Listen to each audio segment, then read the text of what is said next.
ओम शांति। मैं आज आप लोगों को गरुड़ पुराण का पहला अध्याय सुनाने जा रही हूँ। प्राचीन समय की बात है। नैमिषारण्य क्षेत्र में शौनक आदि ऋषियों ने पहले महर्षियों के साथ 7000 वर्ष पर्यंत चलने वाले यज्ञ को आरंभ किया था, जिससे उन्हें स्वर्ग की प्राप्ति हो सके। उस क्षेत्र में सूत जी पधारे, तब ऋषियों ने उनका बहुत आदर सत्कार किया, क्योंकि सूत जी पौराणिक कथा के सिद्धहस्त थे और उन्होंने विभिन्न रूपों से अनुभव प्राप्त किया हुआ। इसलिए सारे ऋषियों ने उनसे कहा, आप हमें इस संसार, भगवान, यमलोक तथा दूसरे शुभ अशुभ कर्मों के बारे में बताइए, जिससे मनुष्य किस रूप को प्राप्त होता है। इसका ज्ञान हमें देने की कृपा करें। सूत जी कहने लगे, इस संसार जगत के निर्माता भगवान विष्णु हैं, जो जल में रहते हैं। इसलिए हर युग के भिन्न भिन्न अवतार धारण करके पृथ्वी पर जन्म लिया है, ताकि वह अधर्म का नाश कर सके और पृथ्वी की रक्षा कर सके। भगवान विष्णु ने राम का अवतार लिया और लंका के राजा रावण का वध करके अधर्म को खत्म किया। उन्होंने नरसिंह रूप में राजा हिरण्यकश्यप का वध करके प्रहलाद एवं दूसरे प्रजा की रक्षा की। भगवान विष्णु ने वाराह रूप में भी अवतार लिया, ताकि पृथ्वी का उद्धार कर सके, और फिर मत्स्य रूप में अवतार लिया। वेद व्यास जी भगवान विष्णु के ही अंश हैं।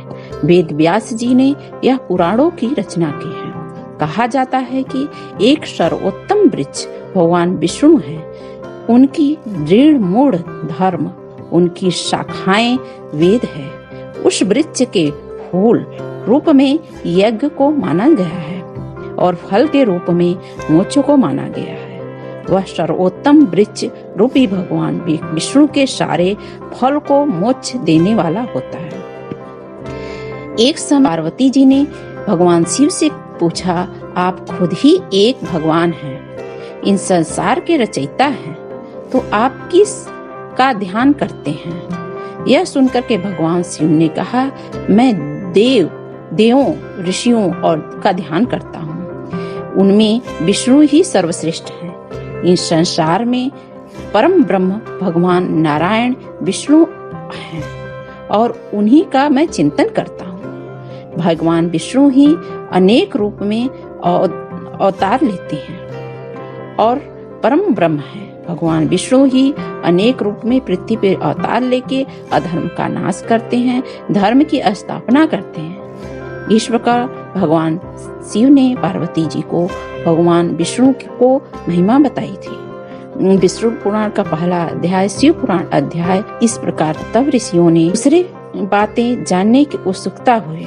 ऋषियों ने सूत जी से कहा, हे प्रभु, आपने भगवान विष्णु के श्रेष्ठता के बारे में हमें जो भी बताया, ज्ञान दिया, वह अत्यंत भययुक्त करने वाला ज्ञान है। इसके अतिरिक्त आप हमें यह बताइए कि यह सृष्टि में आने के बाद भोगने वाले दुख कष्ट को नाश कैसे किया जाता है। कृपया करके इसका उपाय हमें बताइए। आपके बाद इस लोक में एवं परलोक के दुखों का निवारण करने का ज्ञान है। हम यह जानना चाहते हैं कि यमराज के मार्ग तक पहुंचने में मनुष्य को किस प्रकार की मुसीबतों का सामना करना पड़ता है। प्राचीन समय की बात है। नैमिषारण्य क्षेत्र में शौनक आदि ऋषियों ने अनेक महर्षियों के साथ 7000 वर्ष पर्यंत तक चलने वाले यज्ञ को आरंभ किया, जिससे उन्हें स्वर्ग की प्राप्ति हो सके। उस क्षेत्र में सूत जी पधारे, तब ऋषियों ने उनका बहुत आदर सत्कार किया। उन्होंने सूत जी पौराणिक कथा कहने में सिद्धहस्त थे और उन्होंने विभिन्न रूपों से अनुभव प्राप्त किया था। इसलिए सारे ऋषियों ने उनसे कहा, आप हमें इस संसार, भगवान, यमलोक तथा दूसरे शुभ अशुभ कर्मों के बारे में बताइए, जिससे मनुष्य किस रूप से प्राप्त होता है।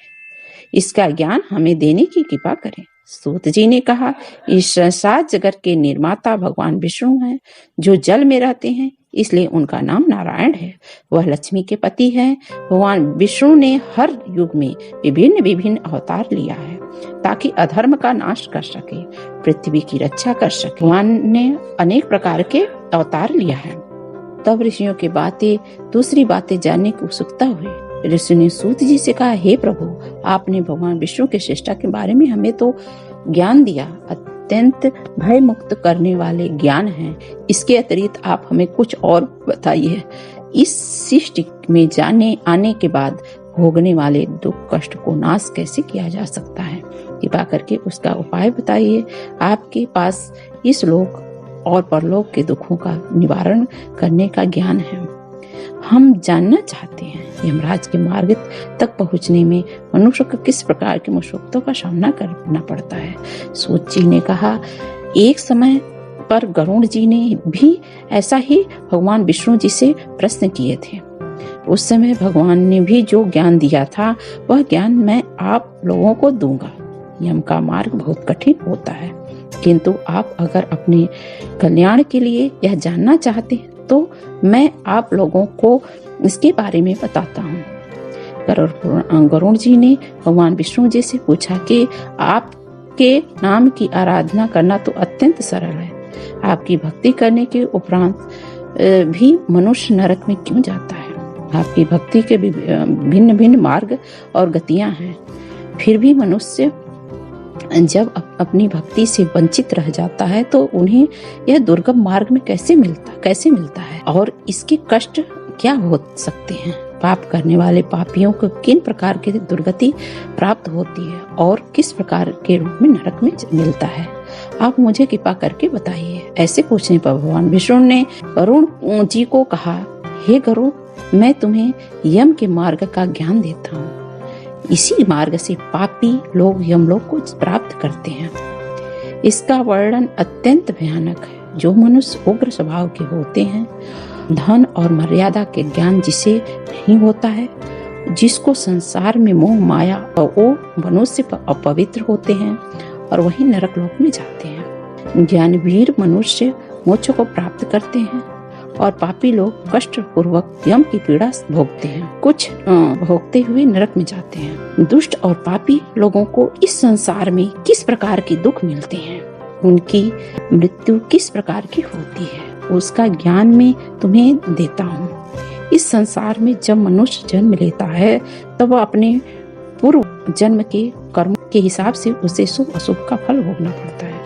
बुरे कर्म के प्रभाव से व्यक्ति को रोग हो जाता है, परेशानियां, रोग से पीड़ित वह व्यक्ति विनाश हो जाता है।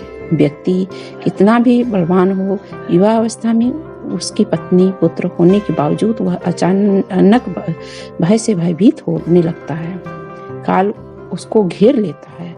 वृद्धावस्था में व्यक्ति की मृतक के समान रहता है। घर के लोगों के द्वारा अपमानित होना पड़ता है, अपमानजनक आहार लेना पड़ता है।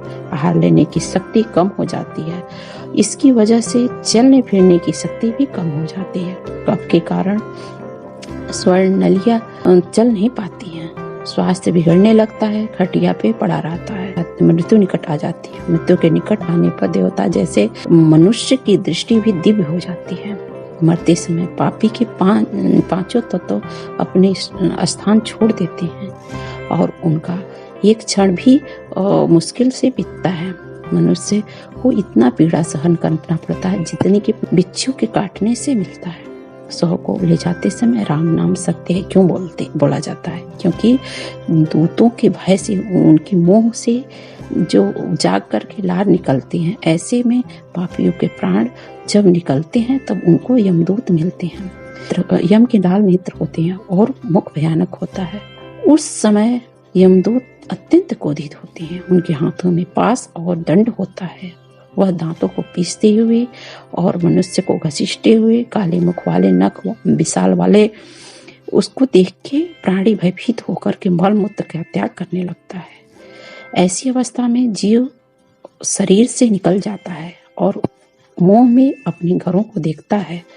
उसी समय यमदूत उसे पकड़ लेते हैं। यमदूत उसे गले में रस्सी बांध करके ऐसे ले जाते हैं जैसे गुनहगार के सिपाही राजा के पास ले जा रहे हैं। वे यमदूत मनुष्य को नर्क के भयानक दुख और तकलीफों का सामना करना पड़ता है। उन्हें धमकियां मिलती हैं यमराज से। यमदूतों की ऐसी कठोरता की बाणी सुनना पड़ता है और तड़पड़ाता भय से मनुष्य अपने पापों को याद करता है। उस मार्ग से जाता है, कुत्ते मार्ग में उसे काटते हैं, उसे मार्ग में उसे खाने को नहीं मिलता, पानी भी नहीं मिलता, सूर्य की तेज गर्मी में चलना पड़ता है। यम उसे मार्ग में कूड़े से ले जाता है, घसीटते हुए ले जाता है। इस प्रकार अत्यंत पीड़ा सह करके अंधकार में यमलोक में पहुंच जाता है। वहां उसे उसके पापों का फल मिलता है। यमराज उसे घोर नरक की यातना देकर फिर उसे मनुष्य लोक में भेजते हैं। अपने पुत्रों द्वारा दिए गए पिंडदान को वह जीव खाता है, पर फिर भी पापी जीव जो होने के कारण उसकी तृप्ति नहीं होती है। जिन मनुष्य का पिंडदान नहीं होता वह प्रेत योनि में रहता है, निर्जन वन में दुख पूर्वक भ्रमण करते हैं। यम की यातना भोगना बिना जीव को मनुष्य के रूप में जन्म नहीं मिलता, वह अन्य योनि में भटकता रहता है। उस पिंड के रोज 4 भाग होते हैं, उसमें से 2 भाग पंचदूतों को, 1 भाग यमदूतों को, 1 भाग उस जीव को खाने को मिलता है। ऐसे में 9 दिन तक पिंडदान करते हैं और वे लोग खाते हैं। जब मनुष्य का शरीर जलाते हैं उसके बाद उसके पुत्र को 9 दिनों तक पिंडदान देना पड़ता है। उसे उस जीव को 10वें दिन देह मिलता है। वह जीव को देह का आकार यमलोक मार्ग में अपने कर्मों का भोगना पड़ता है। वह अब किस तरह से 10 दिनों के पिंडदान से शरीर बनता है, आइए जानते हैं। पहले दिन के पिंड से सिर, दूसरे दिन के पिंड से गर्दन, कंधा, तीसरे दिन के से हृदय, चौथे दिन के पिंडदान से पीठ, 5वें दिन के पिंडदान से नाभि, 6वें दिन के कमर, गुदा, लिंग, मांस के पिंड आदि बनते हैं। 7वें दिन के पिंडदान से हड्डी, 8वें 9वें दिन से जांग और पैर, 10वें दिन के पिंडदान से शरीर में सुख और सुधा तृषा की उत्पत्ति होती है। इस तरह शरीर का एक पूरा शरीर उत्पन्न होता है। फिर 11वें और 12वें दिन के पिंडदान से 2 दिन तक जो भोजन कराया जाता है, 13वें दिन उस जीव के यमदूतों ने बाधा हुआ अकेला संसार में आता है। हे गरुण, वह तरणी को छोड़ करके केवल 84,000 योजन विस्तीर्ण करना पड़ता है उस मनुष्य को। अब इस जीव में रोज 24 घंटों में क्रमशः 247 यमदूतों के संग निरंतर चलना पड़ता है। चलने वाले इस मार्ग के अंत में 16 ग्राम पड़ते हैं। उनको मार्ग के धर्म राज के नगर में वो पापी जीव पहुंच पाता है। उन समय नगर के नाम कुछ इस प्रकार हैं: सौम्य पुल, सारी पुल, नरेंद्र भवन, गंधर्व, शैलागम, क्रौच, कूरपुर, विचित्र भवन, दुख खंड, नादक, रंदपुर, सुतप्त भवन, रौद्रनगर, पयोवर्षण, सितथ्य, बहुत भीति के नाम से जाना जाता है। इसके बाद यमपुर है। यमलोक में जाने के बाद में अत्यंत पीड़ा भोगनी पड़ती है। अपने कर्मों को याद करके मनुष्य रोता और बिलखता रहता है।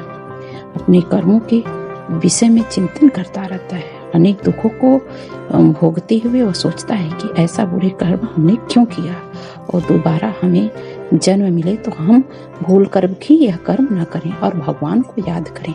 तो यह कथा आपको सुन करके कैसी लगी? यदि आपको कथा अच्छी लगी हो तो दूसरे तक भी शेयर करें कि अच्छे बुरे का पहचान हो सके। जय माता दी। ओम शांति।